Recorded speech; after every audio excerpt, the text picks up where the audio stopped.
Assistant professor की post के लिए आप एक डिजर्विंग कैंडिडेट हैं। तो हमेशा ये याद रखें कि ये सारा खेल कॉन्फिडेंस का होने वाला है। तो now your work begins at home. इस समय के अंदर अपने आप को बेहतरीन तरीके से तैयार कर सकते हैं। You can record your own videos. तो आपको ये प्रूव करना होगा कि आप भाषा के मामले में भी बहुत ही डिजर्विंग कैंडिडेट हैं। Now another very important point, that is body language and eye contact. आप सभी को मेरा नमस्कार। मेरा नाम भुवनेश स्वामी है and I am working as an assistant professor of English. ये वीडियो बहुत ही खास है, बहुत ही स्पेशल है, क्योंकि ये वीडियो मैं बना रहा हूं मेरे उन सभी साथियों के लिए जो इस आरपीएससी असिस्टेंट प्रोफेसर भर्ती के अंदर रिटन क्लियर कर चुके हैं और आने वाले इंटरव्यूज की तैयारी में लगे हुए हैं। मैं इंग्लिश सब्जेक्ट से हूं, तो डेफिनेटली ये मुख्य रूप से इंग्लिश के विद्यार्थियों के लिए बनाया हुआ वीडियो है, लेकिन ये अप्लाई सभी विषयों पर होता है, ना केवल इस भर्ती के लिए बल्कि आगे आने वाली किसी भी असिस्टेंट प्रोफेसर की भर्ती के लिए, चाहे वो कॉलेज हो, यूनिवर्सिटी हो, इस वीडियो की सहायता ली जा सकती है। और ये वीडियो बनाने में मुझे अच्छा इसलिए भी लग रहा है क्योंकि इस सेक्टर में आने से पहले एक लंबे समय तक मैंने कम्युनिकेशन स्किल्स और पब्लिक स्पीकिंग फील्ड के अंदर लंबे समय तक कार्य किया है और हजारों स्टूडेंट्स को मैं पिछले 10-15 सालों के अंदर इंटरव्यूज के लिए तैयार कर चुका हूं। तो आशा है ये वीडियो आप तक पहुंचेगा और इससे आप आने वाले इंटरव्यूज को बेहतर तरीके से डील कर पाएंगे। So the first important point is that you have cleared the first level. आपने रिटन क्लियर कर लिया है, तो आपकी जो नॉलेज है, आपका जो ज्ञान है, वो तो आप प्रूव कर चुके हैं।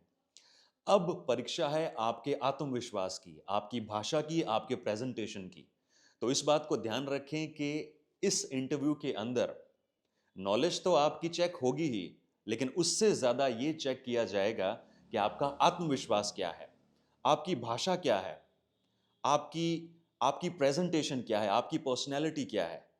और कुछ ऐसी सिचुएशंस में अगर आपको डाल दिया जाए जो थोड़ी सी मुश्किल हो, तो उन सिचुएशंस के अंदर आप कैसे रिएक्ट करते हैं, किस तरह से आंसर देते हैं।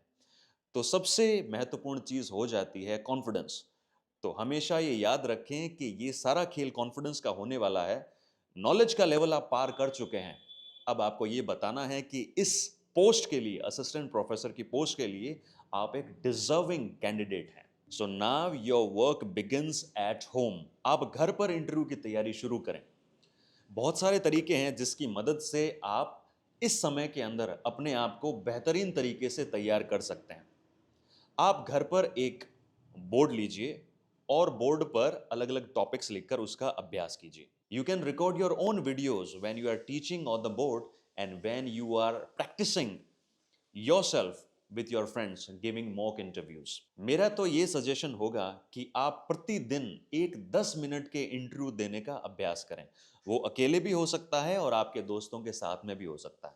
उसको आप रिकॉर्ड करें मोबाइल की सहायता से या कैमरे की सहायता से, और हर दिन अपना मूल्यांकन करें कि आप कैसे बैठते हैं, आप कैसे जवाब देते हैं, आपकी भाषा क्या है, आप कहाँ कहाँ पर रुकते हैं, कौन कौन से ऐसे पॉइंट्स हैं जो आपको डिस्टर्ब करते हैं, आपको रोकते हैं, और डेली उनका फीडबैक लेकर के अगले दिन नए तरीके से उस इंटरव्यू को आप प्रेजेंट करें। Language becomes very important when it comes to interviews. Knowledge तो आपने प्रूव कर दी है, लेकिन आपको यह पता होगा कि सीधी भर्ती की सबसे बड़ी, एजुकेशन के फील्ड में असिस्टेंट प्रोफेसर सबसे बड़ी पोस्ट है। तो आपसे यह उम्मीद की जाती है कि आपकी भाषा सुदृढ़ हो, सुंदर हो और प्रभावशाली हो। अगर आप अंग्रेजी बोलें तो you must be fluent in to that, you must not commit grammatical blunders. और हिंदी की भी बात करें तो आपकी जो भाषा हो वो स्वच्छ होनी चाहिए, वो सरल होनी चाहिए और वो बिल्कुल साफ होनी चाहिए। तो भाषा का आप नियमित रूप से अभ्यास करें कि आप साफ शब्दों का उच्चारण कर पाएं, अच्छे शब्दों का प्रयोग कर पाएं, और उसके लिए आप जितना ज्यादा हो सके पढ़िए, न्यूज़पेपर उठा लीजिए, किताब उठा लीजिए और जोर जोर से बोलकर पढ़ने का अभ्यास कीजिए, जिससे आपकी जो भाषा है वो शुद्ध हो, वो सरल हो। क्योंकि आपको एक बड़ी पोस्ट के लिए सेलेक्ट किया जा रहा है, तो आपको ये प्रूव करना होगा कि आप भाषा के मामले में भी बहुत ही डिजर्विंग कैंडिडेट हैं। Now my other suggestion would be to appear in mock interviews as many as possible. देखिए, ये भी एक तरह का युद्ध है और युद्ध में अभ्यास के बिना उतरना बेवकूफ़ी होती है। तो आप जितने ज़्यादा मॉक इंटरव्यूज़ हो, वो अपीयर कीजिए। मैंने रियल इंटरव्यू में अपीयर होने से पहले 3-4 अलग-अलग कॉलेजेस में, यूनिवर्सिटीज़ में जाके मॉक इंटरव्यूज़ दिए थे। उससे ये पता लगता है कि आप किस लेवल पर तैयारी कर रहे हैं। आपको अपने दोस्तों, साथियों से भी मिलने का मौका मिलता है, जो इसी इंटरव्यू की तैयारी कर रहे हैं। तो आपको कंपैरिज़न का भी मौका मिलता है, आपको फीडबैक का भी मौका मिलता है और आपको ये पता लगता है कि और कितनी ज़्यादा मेहनत मुझे करनी है। तो जितने ज़्यादा हो सके, आप मॉक इंटरव्यूज़ देने का प्रयास कीजिए। Now another very important point, that is body language and eye contact. आप अपनी बॉडी लैंग्वेज को स्ट्रांग रखिए, इसको पावरफुल रखिए। आप रीढ़ की हड्डी जो है वो सीधी रखिए। कई बार ऐसा होता है कि जब हम रूम में एंटर होते हैं या सामने बैठे होते हैं तो कंधे झुके होते हैं, आपकी कमर, आपकी रीढ़ की हड्डी सीधी नहीं होती है, आई कांटेक्ट आप सही तरीके से नहीं बना सकते हैं। देखिए, नॉलेज होना एक अलग चीज़ है और नॉलेज को अप्लाई करना एक बिल्कुल अलग चीज़ है। यहाँ आपकी पर्सनैलिटी का टेस्ट हो रहा है। तो आपको अपनी बॉडी लैंग्वेज पावरफुल रखनी है, एनर्जी रखनी है और जब भी आप बात करें, जब इंटरव्यू के दौरान आप क्वेश्चंस का आंसर दे रहे होंगे, तो आपको उस पर्सन की आंखों में आंखें डाल करके जवाब देना है। ऐसा नहीं है कि उन्होंने क्वेश्चन पूछा एंड आप इधर-उधर देख रहे हैं, इससे ये लगता है कि आप कॉन्फिडेंट नहीं हैं और या फिर आपको सही जवाब नहीं आता है। तो आई कांटेक्ट की प्रैक्टिस कीजिए। इधर से उधर, मान लीजिए 2-3 लोग भी बैठे हैं, तो उन सभी की तरफ देखते हुए आप किस तरह अपनी आई कांटेक्ट का अभ्यास करेंगे, ये होना बहुत ज़्यादा आवश्यक है। और बॉडी लैंग्वेज फर्म रखिए, स्ट्रांग रखिए और अपने आप पर विश्वास रखिए। कहीं पर भी आपकी आपकी बॉडी लैंग्वेज के अंदर शिथिलता या फिर वीकनेस ये शो नहीं होनी चाहिए और ये खेल सारा दिमाग का है। यहाँ से शुरू होकर के पूरी बॉडी के अंदर ये अप्लाई होना शुरू हो जाता है। So become strong through your mind and your body will start getting stronger automatically. अब अगला क्वेश्चन आता है कि आपको कितने टॉपिक्स तैयार करने चाहिए बोर्ड पर पढ़ाने के लिए। देखिए, मेरा सजेशन ये है कि आप एक से ज़्यादा टॉपिक प्रिपेयर कीजिए क्योंकि यहाँ मल्टीपल सिचुएशंस हो सकती हैं। They ask you to teach the topic that you have prepared, but there can also come a situation when they ask you to teach different topic. तो आप 3 से 4 अलग-अलग प्रकार के टॉपिक जो हैं वो प्रिपेयर कीजिए। For English students I would suggest that आप एक टॉपिक प्रिपेयर कर लीजिए ग्रामर का, एक टॉपिक प्रिपेयर कर लीजिए आप किसी ड्रामा का, एक पोएट्री का, एक किसी लिटरेरी थ्योरी का, एक किसी क्रिटिसिज्म का। तो इस तरह से आपके इंटरव्यू के अंदर वैरायटी आ जाएगी। आपको हर टॉपिक के बारे में पता हो, हर टॉपिक की समरी आपको पता हो। जैसे इंग्लिश के इंटरव्यूज चल रहे हैं, you must know the basics of Elizabethan era, you must know the basics of Victorian era, you must know what is post colonialism, you must know who are the major metaphysical writers, you must know who are the current famous modern writers, you must know who are the winners of recent Booker prizes। तो इन छोटी छोटी चीज़ों के बारे में आपको पता रखना है। बेसिक्स मैटर करते हैं और एक एक सरफेस लेवल पे आपको नॉलेज पता होनी चाहिए अपने सब्जेक्ट के बारे में। अब हम बात करते हैं इंटरव्यू के दिन। देखिए, आप समय से पहले पहुंचिए, 2 घंटा 3 घंटा पहले। और जब आपका नंबर आ जाए कि अब एक कैंडिडेट अंदर जा चुका है, अब वो बाहर निकलने वाला है, तो आपके पास 15 से 20 मिनट से आधा घंटा मिलेगा आपको बाहर बैठे रहने के लिए। ये बड़ा ही क्रूशल टाइम होता है क्योंकि बहुत सारे कैंडिडेट्स इसमें नर्वस हो जाते हैं, सेल्फ डाउट जो है वो उनको घेर लेता है। लेकिन याद रखिए, ये ही वो मोमेंट है जब आपको एक बड़ी जीत की तरफ छलांग लगा देनी है। आपको अपने आप को सेल्फ टॉक से मोटिवेट रखना है।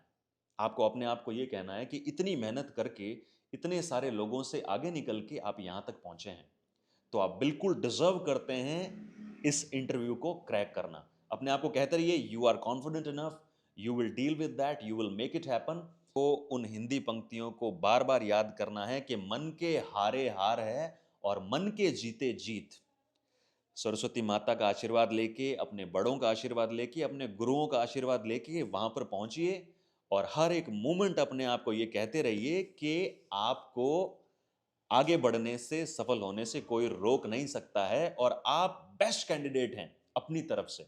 और जो इंटरव्यू पैनल होगा वो भी आपकी प्रेजेंटेशन देख करके खुश हो जाएगा। अब आपको कमरे में एंटर कैसे होना है, बिल्कुल कॉन्फिडेंटली, रीढ़ की हड्डी सीधी और कॉन्फिडेंट तरीके से आपको परमिशन लेनी है, सर मे आई कम इन। और इंग्लिश में बोलना हो तो good morning sir, good evening sir, good morning ma'am, good evening ma'am, good afternoon, जो भी उस समय सही सटीक बैठता हो वो कह करके, और अपने चेहरे पर एक हल्की सी कॉन्फिडेंट स्माइल जरूर रखें।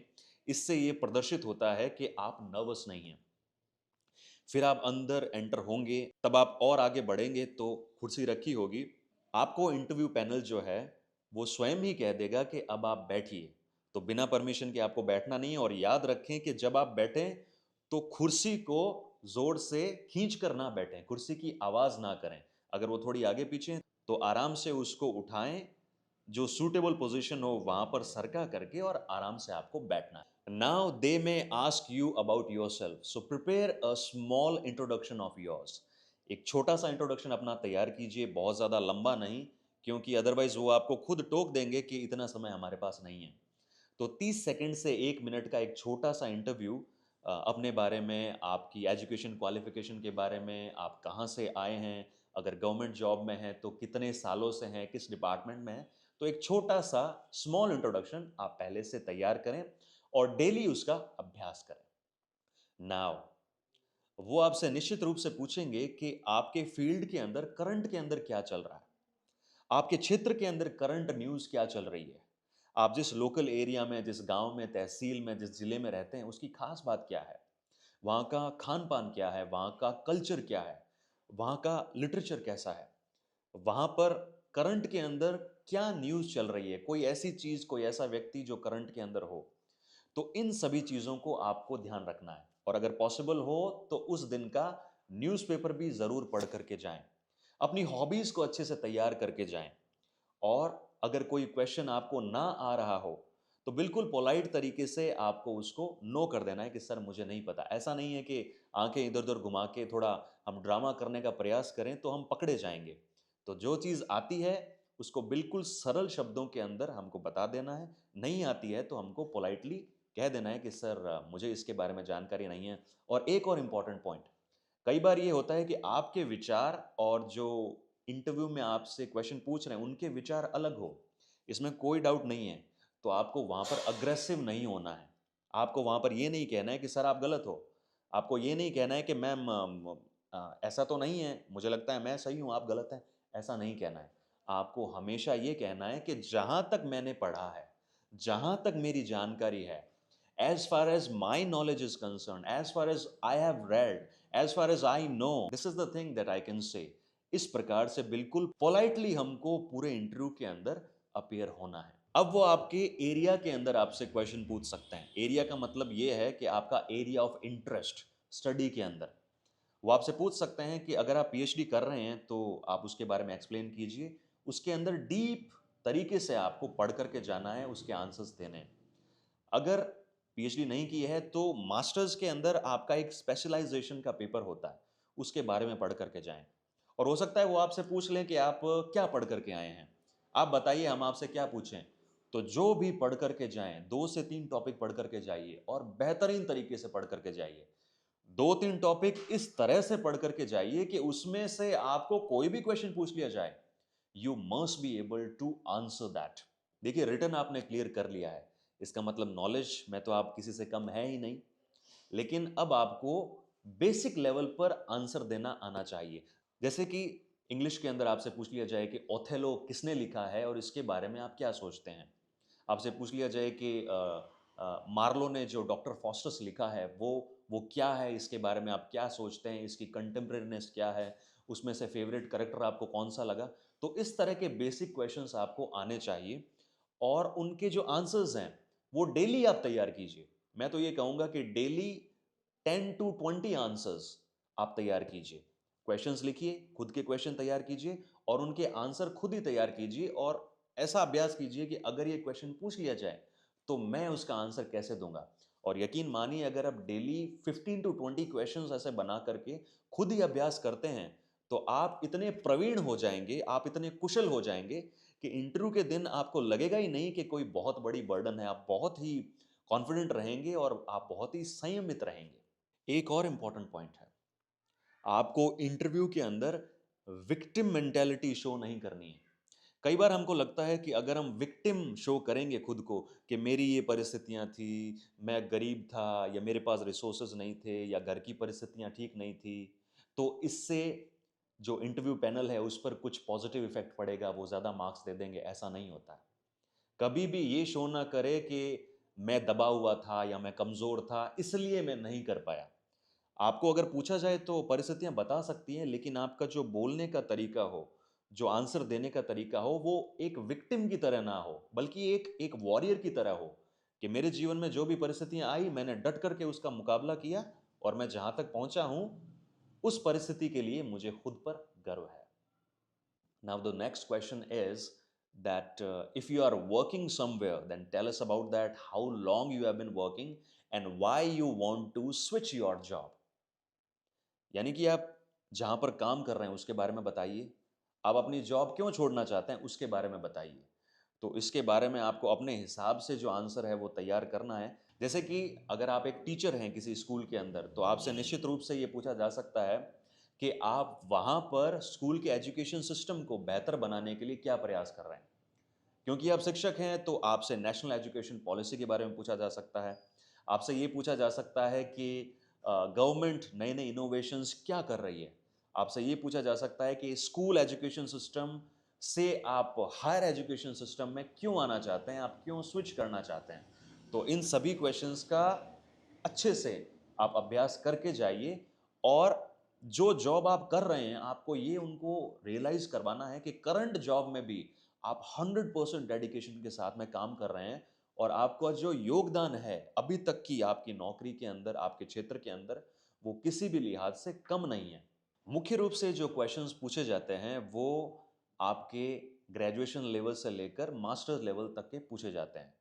तो उन सभी बुक्स को, चाहे वो ग्रेजुएशन की बुक्स हों चाहे मास्टर्स की बुक्स हों, एक बार उन सभी टॉपिक्स को देखें, सरफेस लेवल पे उनकी समरीज पढ़ें और ये मान के चले कि आपके सब्जेक्ट से रिलेटेड जो क्वेश्चंस होंगे वो लगभग उन्हीं में से पूछे जाएंगे। और ये तो निश्चित रूप से हो सकता है कि आपका जो सब्जेक्ट है उसके अंदर करंट ट्रेंड जो चल रहा है, करंट जो भी न्यूज़ के अंदर है, कोई पर्सन है, कोई इवेंट है, तो उनको भी आप अच्छे से तैयार होकर के जाएं। आपको जब पढ़ाने के लिए बोला जाएगा तो आराम से बिना चेयर से आवाज़ निकाले आराम से उठिए, कॉन्फिडेंटली बोर्ड पर लिखिए और इंटरेक्ट करते रहिए, मुड़ते रहिए, समझाते रहिए उनको, ऐसा उनको लगे कि आप बहुत अच्छे टीचर हैं। आप स्टूडेंट से इंटरेक्ट करते हुए पढ़ाते हैं, ऐसा नहीं कि बस लिखते रह जाएं, ये गलती ना करें। और जब आप टॉपिक पढ़ा लें तो आराम से उसको मिटा करके और फिर कुर्सी पर आराम से वापस से बिना आवाज़ किए आप बैठें।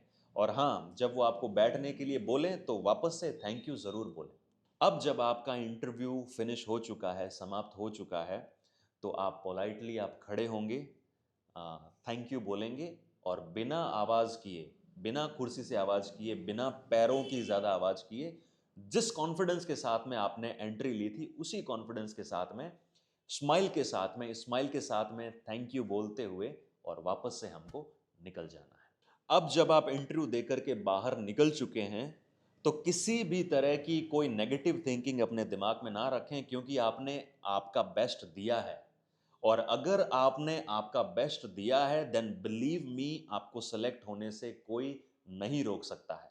वाजपेयी जी की कुछ लाइंस हैं, बाधाएं आती हैं तो आएं, घिरे प्रलय की घोर घटाएं, पाँवों के नीचे अंगारे, सर पर बरसे यदि ज्वालाएं, निज हाथों में हंसते हंसते आग लगाकर चलना होगा, कदम मिलाकर चलना होगा। So that's all from me. I hope you like this video and I hope it will be very beneficial for you guys in the coming interviews.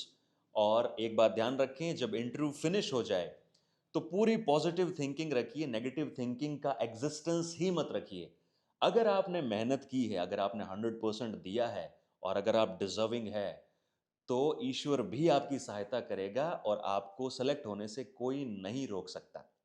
और इसी के साथ मेरी ये रिक्वेस्ट है कि मेरा चैनल जो है, मैं सभी सोशल मीडिया प्लेटफॉर्म्स पे हूँ, लाइक कीजिए, सब्सक्राइब कीजिए।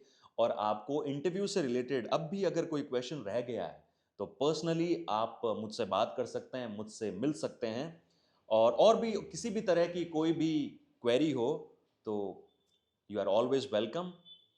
B confident. This time you will nail it. Thank you.